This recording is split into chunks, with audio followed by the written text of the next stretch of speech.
ಶರಣು ಶರಣಾರ್ಥಿ. ಮಾನವನ ಜೀವನದಲ್ಲಿ ಎಂಥವರ ಮಾತನ್ನ ನಮಗೆ ಕೇಳಲಿಕ್ಕೆ ಅಸಾಧ್ಯ ಆಗಬೇಕು, ಎಂಥವರ ಮಾತನ್ನ ನಾವೆಂದೂ ಕೂಡ ಕೇಳಬಾರದು ಅನ್ನುವಂತಹ ಸುಂದರ ಮಾತಿನ ಬಗ್ಗೆ ಅಲ್ಲಮ ಪ್ರಭುಗಳು ತಮ್ಮ ವಚನದಲ್ಲಿ ಬಹಳ ಸುಂದರವಾಗಿ ಹೇಳ್ತಾ ಇದ್ದಾರೆ. ಹಗಲ ಇರುಳ ಮಾಡಿ, ಇರುಳ ಹಗಲ ಮಾಡಿ, ಆಚಾರವ ಅನಾಚಾರವ ಮಾಡಿ, ಅನಾಚಾರವ ಆಚಾರ ಮಾಡಿ, ಭಕ್ತನ ಭವಿಯ ಮಾಡಿ, ಭವಿಯ ಭಕ್ತನ ಮಾಡಿ, ನುಡಿಯುವವರ ಮಾತು ಕೇಳಲಾಗದು ಗುಹೇಶ್ವರ. ಜಗತ್ತಿನಲ್ಲಿ ಇಂತಹ ಅನೇಕ ವ್ಯಕ್ತಿಗಳಿದ್ದಾರೆ.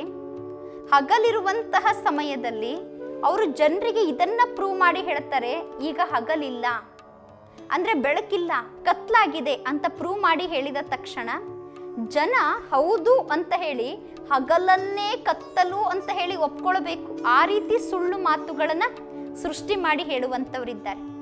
ಹಾಗೆ ಕತ್ತಲೆ ಇರುವಂತಹ ಸಮಯದಲ್ಲಿ ರಾತ್ರಿಯ ಸಮಯವನ್ನ ಇದು ರಾತ್ರಿಯೇ ಅಲ್ಲ, ಇದು ಹಗಲು ಅನ್ನುವಂತಹ ಮಾತನ್ನ ಹೇಗೆ ಸೃಷ್ಟಿ ಮಾಡಿ ಹೇಳ್ತಾರೆ ಅಂದ್ರೆ ಅದನ್ನೂ ಕೂಡ ಜನ ಹೌದು ಅಂತ ಹೇಳಿ ಒಪ್ಪಬೇಕು.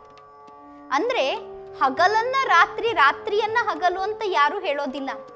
ಯಾವಾಗ ಹಗಲಿರ್ತದೋ ಅದನ್ನ ನೋಡಿದಾಗ ಜನ ಹಗಲೇ ಅಂತಾರೆ, ರಾತ್ರಿ ಇದ್ದಾಗ ರಾತ್ರಿನೇ ಅಂತಾರೆ. ಆದರೆ ಯಾವುದು ಹಗಲಿನಷ್ಟು ಬೆಳ್ಳಗೆ ಅಂದರೆ ಅತಿ ಒಳ್ಳೆಯ ವ್ಯಕ್ತಿಯ ಬಗ್ಗೆ, ಅಂಧಕಾರದಲ್ಲಿರುವಂತಹ ಕೆಟ್ಟ ವ್ಯಕ್ತಿಗಳು ಅನ್ನುವಂಥದ್ದನ್ನ ಜನ ಪ್ರೂವ್ ಮಾಡಿ ತೋರಿಸ್ತಾರೆ. ಯಾವುದು ಕೆಟ್ಟದ್ದಿರ್ತದೋ ಅದನ್ನ ಒಳ್ಳೆಯದು ಅಂತ ಹೇಳಿ ಜನ ಪ್ರೂವ್ ಮಾಡಿ ತೋರಿಸ್ತಾರೆ. ಈ ರೀತಿ ಜಗತ್ತಿನಲ್ಲಿ ಬಹಳಷ್ಟು ನಡೀತದೆ. ಅದೇ ರೀತಿ ಅಲ್ಲಮ ಪ್ರಭುಗಳು ಇನ್ನೂ ಒಂದು ಮಾತನ್ನ ಹೇಳ್ತಾ ಇದ್ದಾರೆ. ಆಚಾರವ ಅನಾಚಾರವ ಮಾಡಿ, ಅನಾಚಾರವ ಆಚಾರವ ಮಾಡಿ. ಯಾವುದು ಅನಾಚಾರ ಆಗಿರ್ತದೆ, ಕೆಟ್ಟದ್ದಾಗಿರ್ತದೆ ಅದನ್ನ ಒಳ್ಳೇದು ಅಂತ ಜನ ಹೇಳ್ತಾರೆ. ಯಾವುದು ಒಳ್ಳೇದೋ ಅದನ್ನ ಕೆಟ್ಟದ್ದು ಅಂತ ಹೇಳಿ ಜನ ಹೇಳ್ತಾರೆ. ಅವರು ಅದನ್ನ ಕೆಟ್ಟದ್ದು ಅಂದ್ರೂ ಜನ ನಂಬಬೇಕು, ಆ ರೀತಿ ಸೃಷ್ಟಿ ಮಾಡಿ ಹೇಳ್ತಾರೆ. ಕೆಟ್ಟದ್ದನ್ನ ಒಳ್ಳೇದು ಅಂತ ಹೇಳಬೇಕಾದ್ರೂ ಕೂಡ ಜನ ನಂಬಬೇಕು, ಆ ರೀತಿ ಸೃಷ್ಟಿ ಮಾಡಿ ಹೇಳ್ತಾರೆ. ವರ್ತಮಾನ ಜಗತ್ತಿನಲ್ಲಿ ಇದು ಬಹಳಷ್ಟು ನಡೀತಾ ಇರುತ್ತೆ. ಅನೇಕ ಒಳ್ಳೆಯ ವ್ಯಕ್ತಿಗಳು ಜಗತ್ತಿನಲ್ಲಿ ಇದ್ದಾರೆ.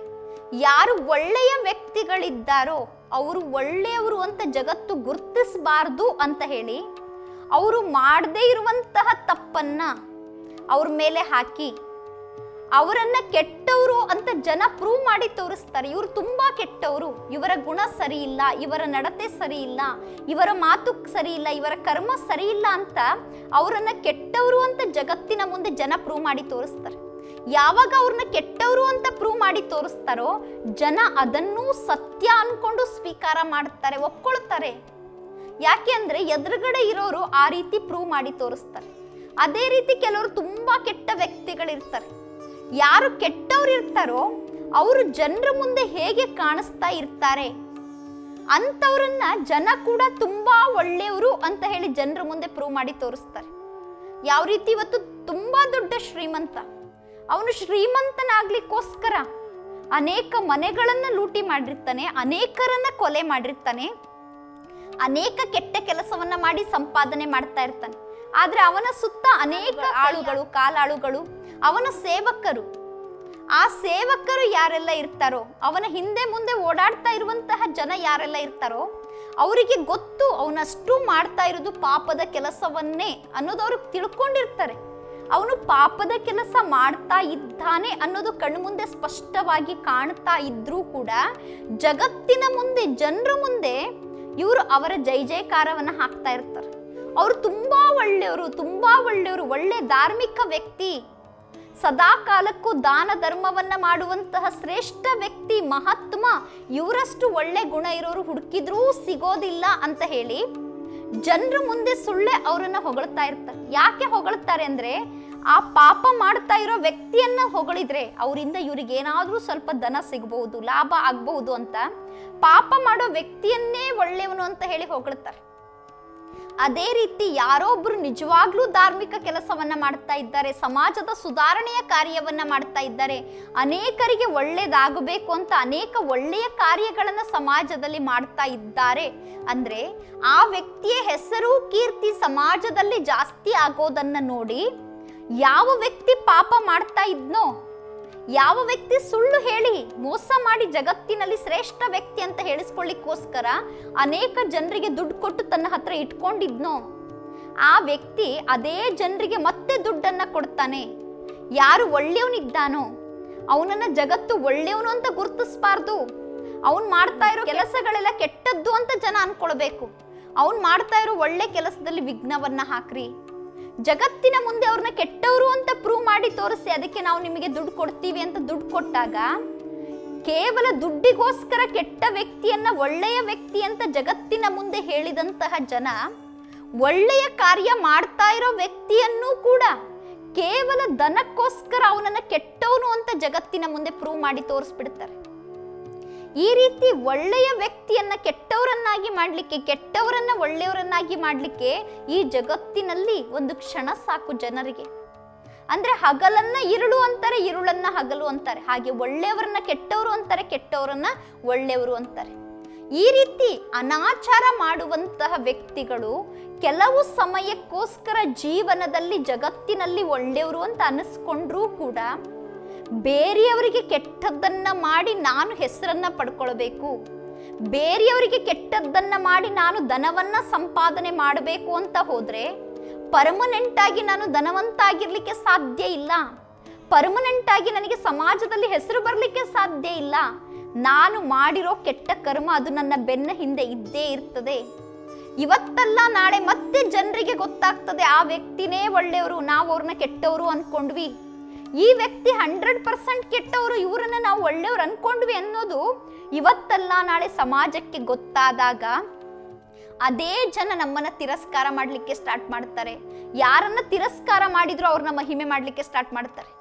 ಯಾವ ಜನ ಕೇವಲ ದುಡ್ಡಿಗೋಸ್ಕರ ಇವತ್ತು ನಮ್ಮ ಮಹಿಮೆಯನ್ನ ಮಾಡಿ ನಾವು ಕೆಟ್ಟವರಿದ್ರು ಒಳ್ಳೆಯವರು ಅಂತ ಹೇಳ್ತಿದ್ದಾರೋ, ನಾಳೆ ನಮ್ಗೇನಾದ್ರೂ ಸ್ವಲ್ಪ ಲಾಸ್ ಆದ್ರೆ ಅದೇ ಜನ ನಾವು ಮಾಡ್ತಾ ಇದ್ದ ಪ್ರತಿಯೊಂದು ಪಾಪ ಕರ್ಮವನ್ನು ಜಗತ್ತಿನ ಮುಂದೆ ಎತ್ತಿ ತೋರಿಸ್ತಾರೆ.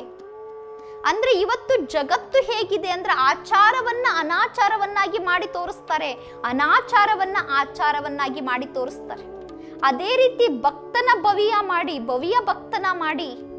ಅಂದ್ರೆ ಯಾರು ಒಳ್ಳೆಯ ಭಕ್ತರಿದ್ದಾರೋ ಅವರು ಭಕ್ತರೇ ಅಲ್ಲ ಅನ್ನೋದನ್ನ ಪ್ರೂವ್ ಮಾಡಿ ತೋರಿಸ್ತಾರೆ. ಯಾರಲ್ಲಿ ಒಳ್ಳೆಯ ಗುಣಗಳೇ ಇಲ್ವೋ, ಯಾರು ಸತ್ಯ ಭಕ್ತರಲ್ವೋ, ಆಡಂಬರದ ಭಕ್ತಿಯನ್ನ ಮಾಡ್ತಾ ಇದ್ದಾರೋ ಅಂಥವ್ರನ್ನ ನಿಜ ಭಕ್ತರು ಅಂತ ಜಗತ್ತಿನ ಮುಂದೆ ಪ್ರೂವ್ ಮಾಡಿ ತೋರಿಸ್ತಾರೆ. ಕೇವಲ ತೋರಿಕೆಗೋಸ್ಕರ ಭಕ್ತಿಯನ್ನ ಮಾಡುವಂಥವ್ರು, ಜನರನ್ನ ಮೆಚ್ಚಿಸ್ಲಿಕ್ಕೋಸ್ಕರ ಭಕ್ತಿಯನ್ನ ಮಾಡುವಂಥವ್ರನ್ನ ನಿಜ ಭಕ್ತರು ಅಂತ ತೋರಿಸ್ತಾರೆ. ಅಂದ್ರೆ ನಮ್ಮ ಜೀವನದಲ್ಲಿ ಆಚಾರ ಯಾವುದು, ಅನಾಚಾರ ಯಾವುದು ಅನ್ನೋದು ಕೂಡ ಇವತ್ತು ಮನುಷ್ಯನಿಗೆ ಗೊತ್ತಿಲ್ಲ. ಈ ರೀತಿ ಪಾಪ ಕರ್ಮವನ್ನ ಮಾಡುವವರನ್ನ ನೋಡಿ ಅವರ ಮಾತನ್ನೇ ನನಗೆ ಕೇಳಲಿಕ್ಕಾಗ್ತಾ ಇಲ್ಲ. ಸತ್ಯವನ್ನ ಸುಳ್ಳು, ಸುಳ್ಳನ್ನ ಸತ್ಯ ಅಂತ ಹೇಳುವಂತಹ ಜನರನ್ನ ನೋಡಿ. ಸಮಾಜ ಇವತ್ತು ಹೇಗಿದೆ ಅಂದ್ರೆ ಯಾರು ಸತ್ಯತೆಯ ಮಾರ್ಗದಲ್ಲಿ ನಡೀತಾರೋ ಜನ ಅವರಿಗೆ ಗೌರವವನ್ನ ಕೊಡೋದಿಲ್ಲ. ಯಾರು ತಮ್ಮ ಜೀವನದಲ್ಲಿ ಅನೇಕ ಆದರ್ಶವನ್ನ ಇಟ್ಕೊಂಡಿದ್ದಾರೋ ಜನ ಅವ್ರನ್ನ ಗುರುತಿಸೋದೇ ಇಲ್ಲ. ಅವ್ರನ್ನ ಒಳ್ಳೆಯ ವ್ಯಕ್ತಿಗಳು ಅಂತ ಜನ ಒಪ್ಕೊಳ್ಳೋದೇ ಇಲ್ಲ. ಯಾವ ವ್ಯಕ್ತಿ ಇವತ್ತು ಮೋಸ ಮಾಡ್ತಾ ಇದ್ದಾನೆ, ಯಾವ ವ್ಯಕ್ತಿ ಲಂಚ ತೆಗೆದುಕೊಳ್ತಾ ಇದ್ದಾನೆ, ಯಾವ ವ್ಯಕ್ತಿ ಅನೇಕ ಪಾಪ ಕರ್ಮವನ್ನ ಮಾಡ್ತಾ ಇದ್ದಾನೆ, ಆ ವ್ಯಕ್ತಿಗೆ ಇವತ್ತು ಬಹಳಷ್ಟು ಜನ ಮಾನ್ಯತೆಯನ್ನ ನೀಡ್ತಾ ಇದ್ದಾರೆ. ಯಾಕೆ ಮಾನ್ಯತೆಯನ್ನ ನೀಡ್ತಾರೆ ಅಂದ್ರೆ ಕೇವಲ ವ್ಯಕ್ತಿಯ ಪೋಸ್ಟ್ ಮತ್ತು ಪೊಸಿಷನ್ ಅನ್ನ ನೋಡ್ತಾರೆ. ಆ ವ್ಯಕ್ತಿ ಹತ್ರ ಎಷ್ಟು ಆಸ್ತಿ ಇದೆ, ಆ ಆಸ್ತಿಯನ್ನು ನೋಡಿ ಅವರಿಗೆ ಗೌರವ ಕೊಡೋದು. ಆ ವ್ಯಕ್ತಿ ಎಷ್ಟು ದೊಡ್ಡ ಪೋಸ್ಟ್ ನಲ್ಲಿ ಇದ್ದಾರೆ, ಆ ಪೋಸ್ಟ್ ಅನ್ನು ನೋಡಿ ಆ ವ್ಯಕ್ತಿಗೆ ಗೌರವವನ್ನ ಕೊಡೋದು. ಆದರೆ ಅವನು ಹೇಗೆ ಸಂಪಾದನೆ ಮಾಡ್ದ, ಎಂತಹ ಕರ್ಮವನ್ನ ಮಾಡ್ದ ಅನ್ನೋದ್ರ ಕಡೆ ಯಾರಿಗೂ ಗಮನವಿಲ್ಲ. ಅಂದ್ರೆ ಇವತ್ತು ಜಗತ್ತು ಹೇಗಿದೆ ಅಂದ್ರೆ ಒಳ್ಳೆಯದನ್ನ ಕೆಟ್ಟದ್ದು, ಕೆಟ್ಟದ್ದನ್ನ ಒಳ್ಳೆಯದನ್ನಾಗಿ ಮಾಡಿ ತೋರಿಸ್ಲಿಕ್ಕೆ ಜನರಿಗೆ ಸ್ವಲ್ಪ ಕೂಡ ಸಮಯ ಜಾಸ್ತಿ ಬೇಕಾಗೇ ಇಲ್ಲ. ನಮ್ಮ ಸಮ್ಮುಖದಲ್ಲೇ ಬಹಳಷ್ಟು ಸಾತ್ವಿಕ ವ್ಯಕ್ತಿಗಳು, ಒಳ್ಳೆಯ ವ್ಯಕ್ತಿಗಳು ಕಣ್ಣಿಗೆ ಕಾಣಿಸ್ತಾ ಇದ್ರೂ ನಾವು ಅವರಿಗೆ 1% ಕೂಡ ಬೆಲೆಯನ್ನ ಕೊಡಲ್ಲ. ಯಾಕೆಂದ್ರೆ ಇವತ್ತು ಒಳ್ಳೆಯ ಮಾರ್ಗದಲ್ಲಿ ನಡೆಯುವವರಿಗೆ ಬೆಲೆಯನ್ನ ಕೊಡುವಂತಹ ಜನ ಕಡಿಮೆ ಇದ್ದಾರೆ.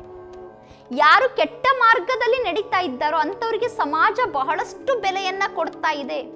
ಅಂಥವರ ಮಾತನ್ನ ಇವತ್ತು ಜನ ಕೇಳಲಿಕ್ಕೆ ರೆಡಿ ಆಗ್ತಾ ಇದ್ದಾರೆ. ಅಂದ್ರೆ ಸತ್ಯ ಭಕ್ತರ ಮಾತು, ಸತ್ಯತೆ ಉಳ್ಳವರ ಮಾತು, ಜೀವನದಲ್ಲಿ ಆದರ್ಶವುಳ್ಳಂತಹ ವ್ಯಕ್ತಿಗಳ ಮಾತಿಗೆ ಇವತ್ತು ಸಮಾಜದಲ್ಲಿ ಬೆಲೆ ಇಲ್ಲ. ಕೇವಲ ಪೋಸ್ಟ್ ಪೊಸಿಷನ್ ಮತ್ತು ಧನ ಇರುವಂತಹ ವ್ಯಕ್ತಿಗಳ ಮಾತಿಗೆ ಇವತ್ತು ಸಮಾಜದಲ್ಲಿ ಬಹಳಷ್ಟು ಬೆಲೆ ಅನ್ನುವಂಥದ್ದು ಇದೆ. ಹಾಗಿದ್ರೆ ಈ ರೀತಿ ಆಚಾರವನ್ನ ಅನಾಚಾರವನ್ನಾಗಿ ಮಾಡಿ ಮಾತನಾಡುವವರು, ಅನಾಚಾರವನ್ನ ಆಚಾರವನ್ನಾಗಿ ಮಾಡುವಂತವರ ಮಾತನ್ನ ಕೇಳಲಿಕ್ಕೆ ಆಗಲ್ಲ. ಯಾಕೆಂದ್ರೆ ಕಣ್ಣು ಮುಂದೆ ನಮ್ಗೆ ಕಾಣಿಸ್ತಾ ಇದೆ ಸತ್ಯ ಯಾವುದು ಅಸತ್ಯ ಯಾವುದು ಅಂತ. ಆದ್ರೆ ಕೆಲವು ಇಂತಹ ವ್ಯಕ್ತಿಗಳಿರ್ತಾರೆ, ಸತ್ಯ ಕಣ್ಣು ಮುಂದೆ ಕಾಣಿಸ್ತಾ ಇದ್ರೂ ಕೂಡ ಅಸತ್ಯವನ್ನೇ ಸತ್ಯವನ್ನಾಗಿ ಮಾಡಿ ತೋರಿಸ್ತಾರೆ, ಸತ್ಯವನ್ನೇ ಅಸತ್ಯವನ್ನಾಗಿ ಮಾಡಿ ತೋರಿಸ್ತಾರೆ, ಒಳ್ಳೆಯವರನ್ನೇ ಕೆಟ್ಟವರನ್ನಾಗಿ ಮಾಡಿ ತೋರಿಸ್ತಾರೆ, ಕೆಟ್ಟವರನ್ನ ಒಳ್ಳೆಯವರನ್ನಾಗಿ ಮಾಡಿ ತೋರಿಸ್ತಾರೆ. ಇಷ್ಟೆಲ್ಲ ಕಣ್ಣು ಮುಂದೆ ನಡೆಯೋದನ್ನ ನೋಡಿದಾಗ ಯಾರು ಸಾತ್ವಿಕ ವ್ಯಕ್ತಿಗಳಿರ್ತಾರೋ ಅಂಥವರಿಗೆ ಆ ಅಸತ್ಯದ ಮಾತನ್ನ ಕೇಳಲಿಕ್ಕಾಗೋದಿಲ್ಲ. ಈಗ ನಮಗೆ 100% ಗೊತ್ತು ಈ ವ್ಯಕ್ತಿ ತುಂಬಾ ಒಳ್ಳೆಯವರು ಅಂತ, ನಮಗೆ ಗೊತ್ತಿದೆ ಅವರು ಒಳ್ಳೆಯವರು ಅಂತ. ಇನ್ನೊಬ್ರು ಬಂದು ಅವ್ರ ಬಗ್ಗೆ ಬಹಳಷ್ಟು ಕೆಟ್ಟ ಮಾತನ್ನ ಹೇಳಿದಾಗ ಇವ್ರಂಥವ್ರು ಇವ್ರಿಂಥವ್ರು ಇವ್ರು ಸರಿ ಇಲ್ಲ ಅಂತ ಹೇಳಿ ಅವರ ನಡತೆಯ ಬಗ್ಗೆ ಅವರ ಗುಣಗಳ ಬಗ್ಗೆ ನಮ್ಮ ಮುಂದೆ ಉಲ್ಟಾ ಮಾತಾಡಿದಾಗ ನಮಗೂ ಕೂಡ ಅವರು ಎಂಥವ್ರು ಅಂತ ಗೊತ್ತಿದ್ದಾಗ, ಅವ್ರು ಹೇಳ್ತಾ ಇರೋ ಮಾತು ತಪ್ಪು ಅಂತ ಗೊತ್ತಾದಾಗ ನಮಗೂ ಕೂಡ ಅವರ ಶಬ್ದವನ್ನ ಕೇಳಲಿಕ್ಕೆ ಸಾಧ್ಯ ಆಗೋದಿಲ್ಲ. ಹಾಗೆ ಕೆಟ್ಟ ಮಾತನ್ನಾಡುವವರ ಶಬ್ದವನ್ನ ನನಗೆ ಕೇಳಲಿಕ್ಕಾಗಲ್ಲ ಅನ್ನೋ ಮಾತನ್ನ ಅಲ್ಲಮ ಪ್ರಭುಗಳು ತಮ್ಮ ವಚನದಲ್ಲಿ ಬಹಳ ಸುಂದರವಾಗಿ ಹೇಳ್ತಾ ಇದ್ದಾರೆ. ಹಗಲ ಇರುಳ ಮಾಡಿ, ಇರುಳ ಹಗಲ ಮಾಡಿ, ಆಚಾರವ ಅನಾಚಾರವ ಮಾಡಿ, ಅನಾಚಾರವ ಆಚಾರ ಮಾಡಿ, ಭಕ್ತನ ಭವಿಯ ಮಾಡಿ, ಭವಿಯ ಭಕ್ತನ ಮಾಡಿ, ನುಡಿವವರ ಮಾತು ಕೇಳಲಾಗದು ಗುಹೇಶ್ವರ. ಈ ರೀತಿ ಯಾರು ಕೆಟ್ಟವರನ್ನ ಒಳ್ಳೆಯವ್ರನ್ನ ಮಾಡಿ, ಒಳ್ಳೆಯವ್ರನ್ನ ಕೆಟ್ಟವ್ರನ್ನ ಮಾಡಿ ಸಮಾಜದಲ್ಲಿ ತೋರಿಸ್ತಾ ಇರ್ತಾರೋ ಅಂಥವರ ಮಾತನ್ನ ಕೇಳಲಿಕ್ಕಾಗೋದಿಲ್ಲ, ಅಂಥದ್ದನ್ನ ಕೇಳಲೂಬಾರ್ದು. ಯಾರು ಒಳ್ಳೆಯವರು ಇರ್ತಾರೋ ಅಂಥವ್ರನ್ನ ಕೆಟ್ಟವರು ಅಂತ ನಾವು ಸ್ವೀಕಾರ ಮಾಡಿದ್ರೆ ಅದು ಕೂಡ ನಮ್ಮ ಜೀವನದಲ್ಲಿ ನಮ್ಮ ಮೂಲಕವೂ ಪಾಪಕರ್ಮ ಆಗೋ ಹಾಗೆ ಆಗ್ತದೆ. ಅದಕ್ಕೆ ನಾವು ಪಾಪದಿಂದ ಮುಕ್ತರಾಗಿರಬೇಕು ಅಂದ್ರೆ ಯಾರ್ದಾದ್ರೂ ಬಗ್ಗೆ ಕೆಟ್ಟದ್ದನ್ನ ಹೇಳಿದ ತಕ್ಷಣ ನಾವು ಅವ್ರನ್ನ ಕೆಟ್ಟವರು ಅನ್ನೋ ದೃಷ್ಟಿಯಿಂದ ನೋಡಬಾರ್ದು. ನಮ್ಮ ಮನಸ್ಸಿನಲ್ಲಿ ಅವ್ರ ಬಗ್ಗೆ ಒಳ್ಳೆಯ ಭಾವನೆಯನ್ನೇ ಸದಾ ಇಟ್ಕೊಳ್ಬೇಕು. ಅಂಥವರ ಮಾತನ್ನ ಮೊದಲೇ ಕೇಳಬಾರ್ದು. ಯಾರ್ದಾದ್ರೂ ಬಗ್ಗೆ ಕೆಟ್ಟದ್ದು ಹೇಳ್ತಿದ್ದಾರೆ ಅಂದ್ರೆ ಒಂದೇ ಲೈನ್ ನಲ್ಲಿ ಅವ್ರು ತುಂಬಾ ಒಳ್ಳೆಯವರು, ಅವ್ರ ಬಗ್ಗೆ ಹಾಗೆ ಮಾತಾಡಬೇಡಿ ಅನ್ನೋ ಮಾತನ್ನ ಕಟ್ ಮಾಡುವಷ್ಟು ಧೈರ್ಯ ನಮಗಿರ್ಬೇಕು. ಯಾಕೆ ಅಂದ್ರೆ ಕೆಟ್ಟ ಮಾತನ್ನ ಎಂದೂ ಕೇಳಬಾರ್ದು ಅನ್ನೋ ಮಾತನ್ನ ಇಲ್ಲಿ ಅಲ್ಲಮ ಪ್ರಭುಗಳು ನಮಗೆ ಬಹಳ ಸುಂದರವಾಗಿ ತಿಳಿಸ್ಕೊಡ್ತಾ ಇದ್ದಾರೆ. ಓಂ ಶಾಂತಿ. ಅನುಕ್ಷಣದ ಸುದ್ದಿಗಳಿಗಾಗಿ ವಿಸ್ತಾರ ನ್ಯೂಸ್ ಯೂಟ್ಯೂಬ್ ಚಾನೆಲ್ ಸಬ್ಸ್ಕ್ರೈಬ್ ಮಾಡಿ. ಹೊಸ ಸುದ್ದಿಗಳ ನೋಟಿಫಿಕೇಶನ್ಗಾಗಿ ಬೆಲ್ ಐಕಾನ್ ಕ್ಲಿಕ್ ಮಾಡಿ. ಲೇಟೆಸ್ಟ್ ಅಪ್ಡೇಟ್ಸ್ಗಾಗಿ www.vistaranews.com ವೆಬ್ಸೈಟ್ಗೆ ವಿಸಿಟ್ ಮಾಡಿ. ಅಂಗೈಯಲ್ಲೇ ಜಗತ್ತಿನ ಸುದ್ದಿ ತಿಳಿಯಲು ವಿಸ್ತಾರ ನ್ಯೂಸ್ ಕನ್ನಡ ಆಪ್ ಡೌನ್ಲೋಡ್ ಮಾಡಿ.